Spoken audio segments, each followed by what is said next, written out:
Last week I spoke about digestion, and today I'll be talking about nutrients and the types of nutrients. The types of nutrients are actually a lot, and each nutrient is treated like deep and is also broken down into its subtopics and all.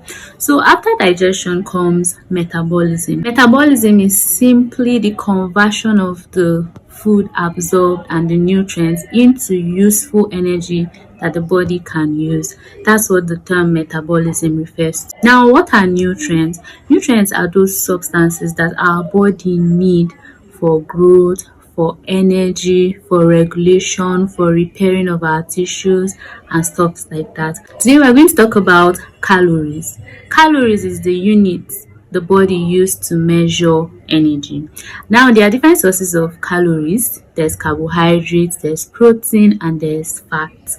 Now, all these are subsectioned into wide topics to help us understand how they play roles in contributing nutritionally to our body. So today I'm just going to talk briefly on a section of carbohydrates. Firstly, carbohydrates and protein contain 4 calories per gram. So if you want to know how many calories you've ingested, if you're eating carbohydrates or protein or a combination, for instance, if you eat 10 grams, you can do 10 times 4, which is 40. That means you've just ingested 40 calories. Alcohol contains 7 calories per gram, but alcohol is a part of useless calorie because it doesn't do anything useful to the body.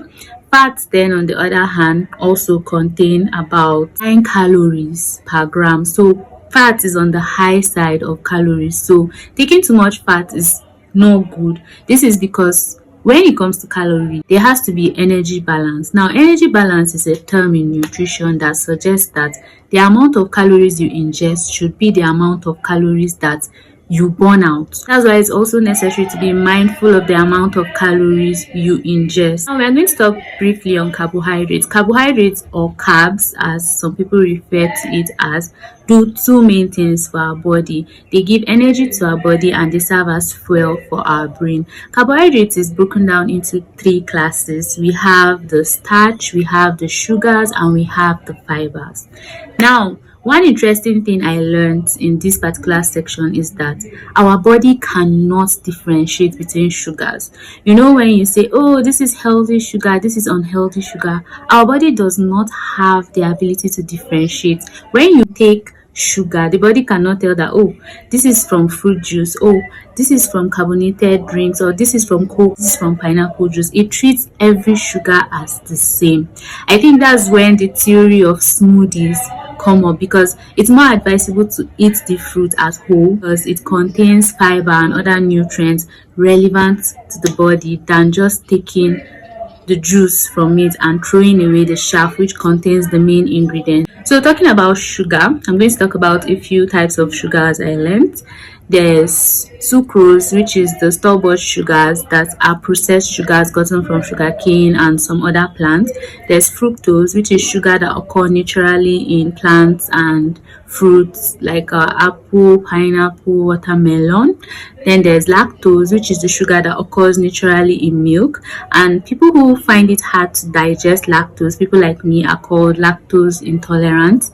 Then there's glucose. Glucose is the sugar found in our blood, which is blood sugar. Glucose is the main source of carbohydrate that the cells in our body use to generate energy. Glucose can also be found in some plants and in some fruits as well. That's a major summary for sugars. Then when we talk about starch, we are talking about whole grain and other vegetables. This is where I actually learned and realized that potato, yam, plantain, and the likes are also vegetables. They are also vegetables that are high in starch. Now, foods that are high in starch also contain vitamins, minerals, and fiber than foods that are high in sugar. Now, there are also hidden starches. That's like adding extra starch to cooking processes, like we chefs that cook. For instance, we want to thicken our gravy and we use corn flour.